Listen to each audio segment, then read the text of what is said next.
ازيكم يا جماعة؟ في الفيديو النهاردة هنتكلم عن الكوتيشنز والسيلز اوردرز في السي ار ام مش في زوهو بوكس. فانا كان جالي سؤال من احد المتابعين، والسؤال ده كان بيقول ان هو بيستخدم زوهو سي ار ام وكان محتاج يعمل اكتر من سيلز اوردر من نفس الكوت. فالمقصود ان هو عايز يعمل كوت مرة واحدة يحط فيها البرودكتس بتاعته، وكل ما يحتاج يطلع منها سيلز اوردر يدوس على زرار مثلا يعمل له السيلز اوردر ده. طيب تعالوا نشوف الديفولت بتاع زوهو اصلا عامل ازاي. في زوهو لو احنا رحنا على الكونتاكتس ده السي ار ام اهو، هفتح الكونتاكتس، هفتح اي كونتاكت وهروح على الكودز. خلونا كده نعمل اي نيو كود نسميها تمام نيو 1. نحط ديل،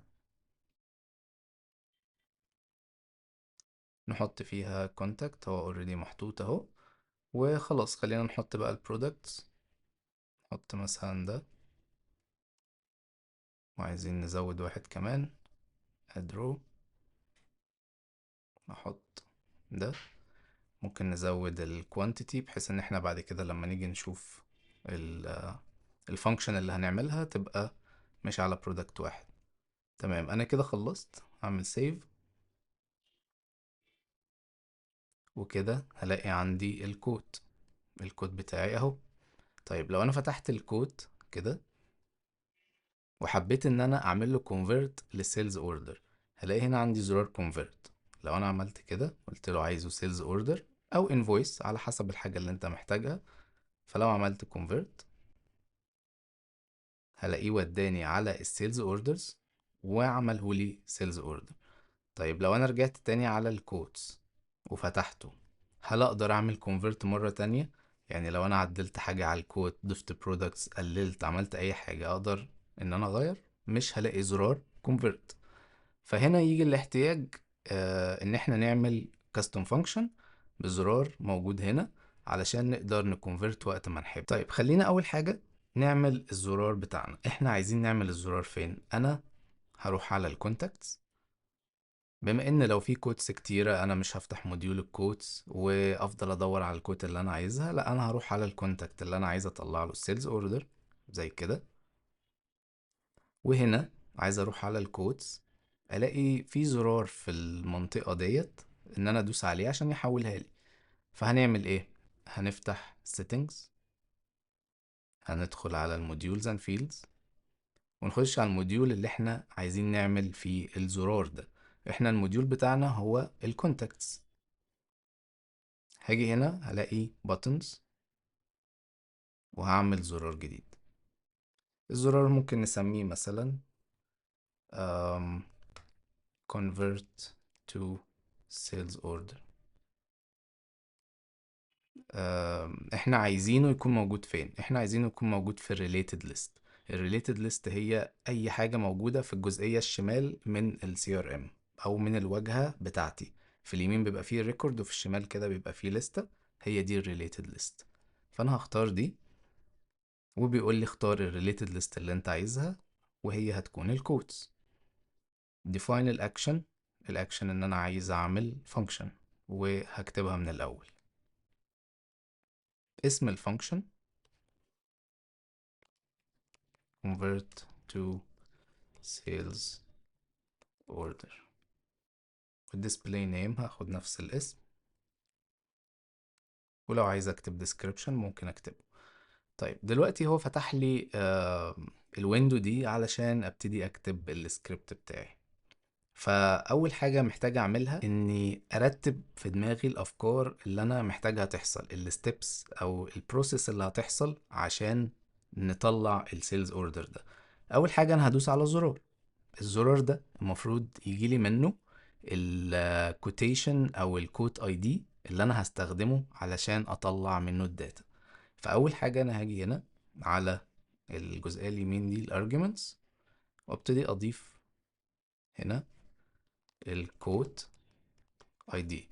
ده طبعا variable. الفاريبل محتاجين نحط فيه value. الفاليو هيكون من الكود. الفيلد هو الاي دي، كوت اي دي، وهقول له done. طبعا دي هتيجي اوتوماتيك اول ما يتداس على الزرار، يعني اول ما انت تدوس على الزرار في السي ار ام دي هتجيلي اوتوماتيك، هيجيب لي الكود اي دي اللي انت دوست فيها الزرار ده. فهنعمل سيف كده، بقى عندي string مكتوب فيه الكود اي دي.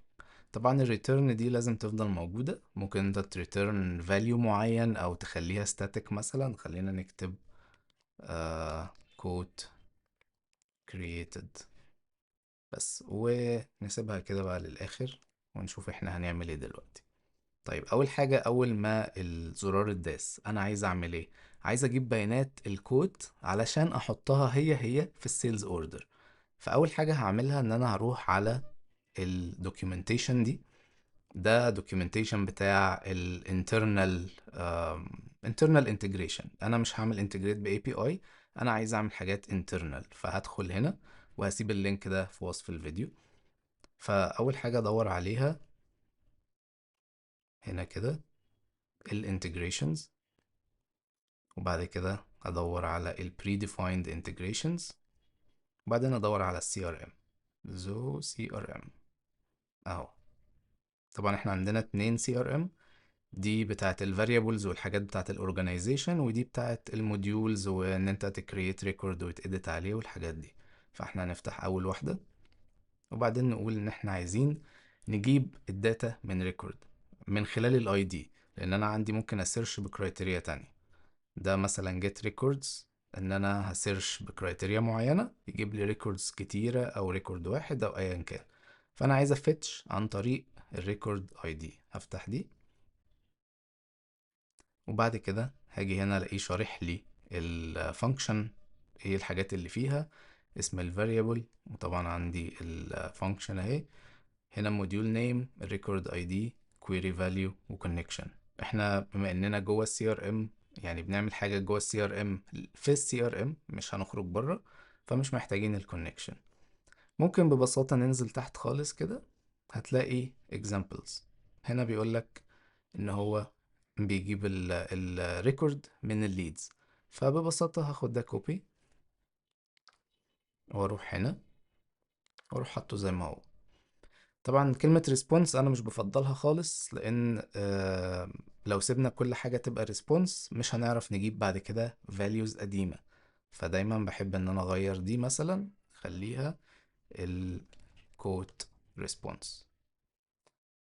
كل حاجة هتفضل زي ما هي. محتاج اسم الموديول اللي أنا هدخله هنا، ألا وهو الكوتس.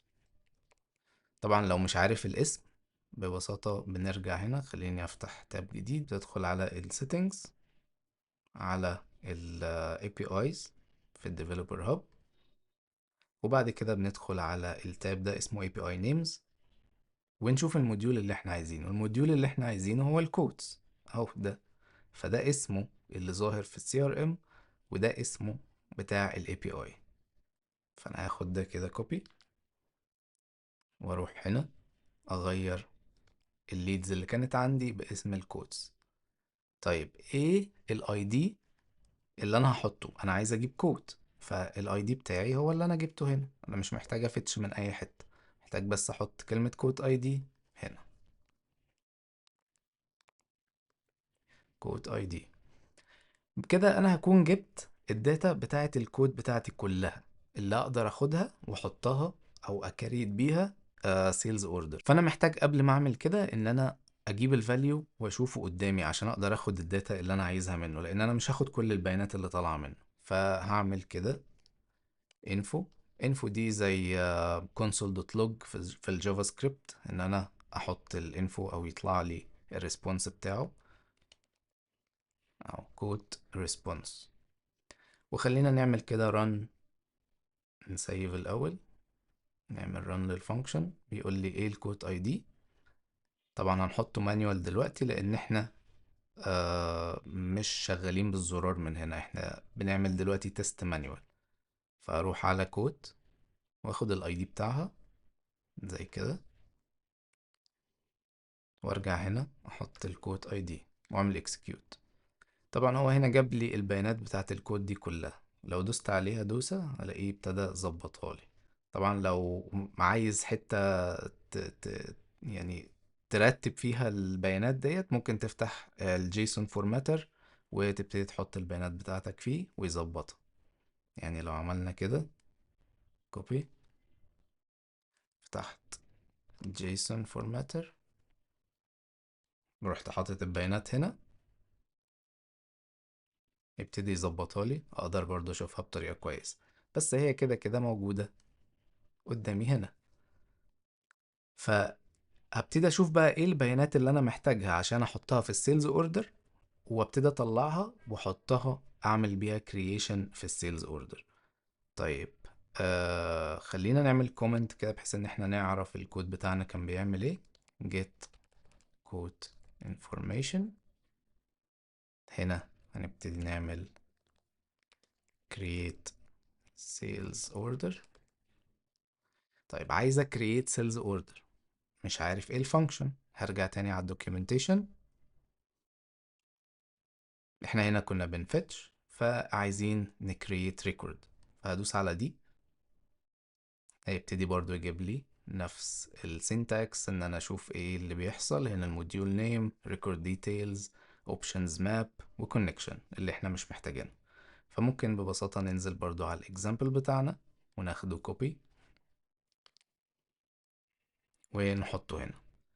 طبعا هنغير الاسم عشان احنا مش بنعمل ليد، احنا خلينا هنا نقول السيلز اوردر انفو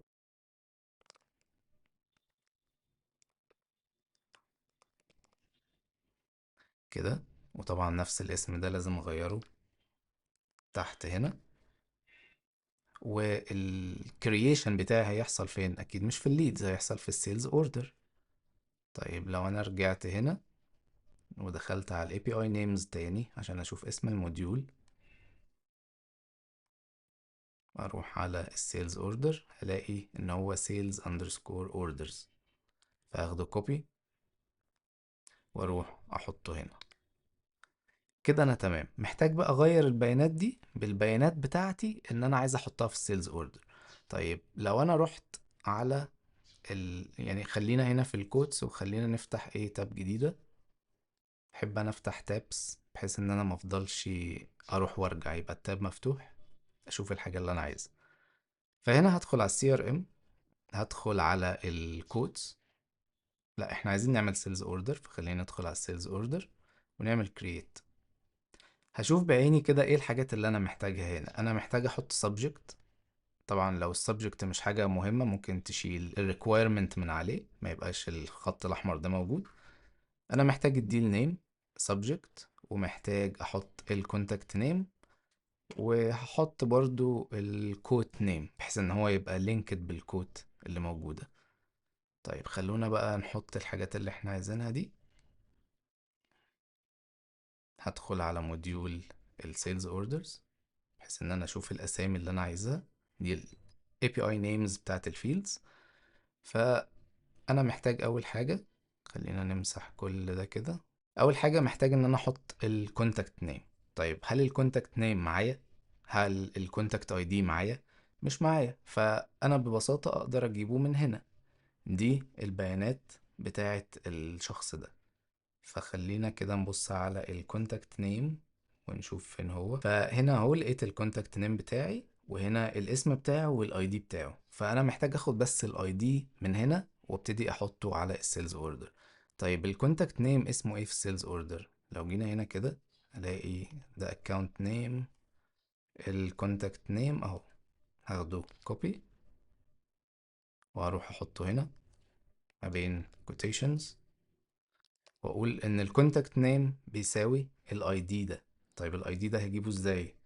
هعمل يعني الفاليو ده كله طالع من الكوت ريسبونس.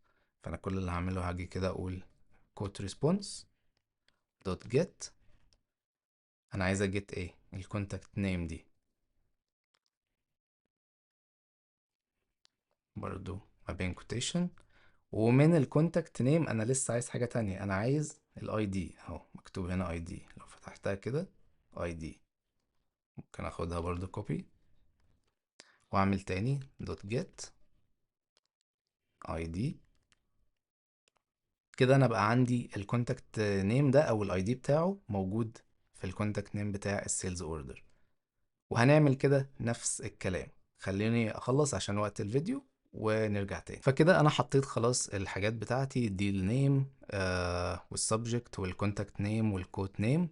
كل الحاجات دي جبتها من المعلومات اللي عندي هنا بنفس الطريقة. طيب يتبقى عندي دلوقتي اللاين ايتمز. الايتمز اللي موجودة في السيلز اوردر والكوت دي هنجيبها منين؟ لو بصينا برضو هنا هنلاقي هنا عندنا البرودكت ديتيلز. لو فتحنا البرودكت ديتيلز دي هنلاقي عندنا هنا 2 arrays عشان احنا حاطين 2 line items يعني 2 products. فأول واحد دي البيانات بتاعته كلها وتاني واحد دي البيانات بتاعته كلها. فبما اننا هنحط البيانات كلها زي ما هي فاحنا مش محتاجين نطلع منها اي حاجة غير ان انا اخدهم زي ما هم. عشان احط الحاجة بشكل كويس نعمل variable، والvariable ده مثلا هنسميه ال line items. لا هيبقى equals نفس الطريقة code get response get. هنغير هنا الاسم ده للproduct details. وبكده سوري، وبكده انا بقى عندي البرودكت ديتيلز دي كلها موجودة في اللاين ايتمز. طيب انا محتاج بقى احط اللاين ايتمز جوه السيلز اوردر. فهرجع كده، انا مش عارف الاسم بتاعها هيبقى ايه بالظبط، بس من الاسم تقريبا هيبقى product details. احنا ممكن نرجع كده ونشوف الاسم بتاعها ايه. لو نزلنا اهو المفروض هو هنا يعني تقريبا هيبقى اسمها ordered items. للأسف هما مش موضحين الحتة دي، فخليني اوريكم ازاي نقدر نعرف هي معمولة ازاي. خلينا ناخدها زي ما هي كده ordered items، ونقول هنا نزود واحدة كمان وهي ال ordered items. نحط بس underscore زي بقية الحاجات، وهيبقى ال value بتاعها هو ال line items اللي احنا لسه عاملينها دلوقتي اللي هي دي. تمام، خلونا نحط سبيس هنا عشان تبقى واضحة اهو. فاحنا حطينا اللاين ايتمز جوه الاوردرد ايتمز. انا محتاج بقى اشوف اللي هيطلع لي، الريسبونس اللي هيطلع عشان اعرف الكلمة دي صح ولا غلط. فبعد ما خلصنا هنا كده عايز احط انفو. خليني اشيل الانفو دي بحيث ان ما يبقاش في حاجات كتيرة، وهحطها هنا info response. طيب هنعمل سيف ونعمل run. في ايرور حصل. طيب الايرور نمبر 11. انا هنا حاطط اه المفروض تبقى كوما بس كده. سيف. في هنا كمان equal، المفروض دي مش equal، المفروض تبقى colon. بس هنعمل run هنرن على نفس الفاليو بتاعنا او نفس الاي دي بتاعنا ونشوف ايه اللي هيطلع لنا ايه. طيب هو هنا قال لي mandatory not found. ايه هو mandatory؟ قال لي product details، يبقى هي اسمها product details. هاخد دي كوبي كده ونغير دي، نعمل save ونعمل run تاني execute. كده تمام، كده اتعملت. طيب خلاص انا هعمل associate، بس احنا ممكن نشيل بقى الانفو دي خلاص مش محتاجينها تاني، ونعمل save and associate. هنا البطن عايزه يكون ظاهر لمين؟ انا هقول administrator وستاندرد عادي وهعمل save. كده انا خلصت كل حاجة. اللي محتاجين بقى نعمله ان احنا نروح نتست على اللي احنا عملناه. خلينا نمسح بقى كل يعني احنا عندنا كود، خلينا نمسح سيلز اوردرز كلها عشان ايه نعرف نتست من الاول. طيب انا كده لو رحت على الكونتاكت بتاعي اللي احنا عملنا عليه التست في الاول، هروح على الكودز هلاقي كود واحدة في السيلز اوردرز، مفيش ولا سيلز اوردر. فانا لو جيت هنا هلاقي بقى عمل لي تشيك بوكس، هدوس عليه واعمل كونفرت بس هيقول لي كود created. تمام. لو انا عملت ريفرش هلاقي عندي ان هو طلعها لي وعمل لها اللينك كمان، يعني انا هلاقيها بسهولة. فهاجي هنا خلينا نقفل دي خالص. هاجي على الكودز، الكود بتاعتي اهي، والسيلز اوردرز عمل لي السيلز اوردر الجديد. فانا لو فتحت كده هلاقي ان السيلز اوردر اتعمل واتعمل له اللينك وكل حاجة تمام. طب انا عايز اعمل تاني سيلز اوردر تاني، خلينا نرجع كده، هرجع على الكود بتاعتي تاني واعمل convert تاني. تعالوا نشوف كده ايه اللي حصل، عملته تاني ولا لا. هنيجي هنا الاقيها بقت 2، يعني بقى في 2 سيلز اوردر. طبعا ممكن نغير الاسم، ممكن نعمل نزود في الفانكشن بحيث ان يبقى بدل 1 2 3 4 وهكذا. بس طبعا دي ممكن تتغير مانيوال او نأوتوميت الحتة دي. وبكده يكون نهاية الفيديو بتاعنا، واتمنى يكون فيديو مفيد عن الكاستم فانكشنز وازاي تتحط في الزرار ونقدر نستخدمها في السي ار ام بتاعنا.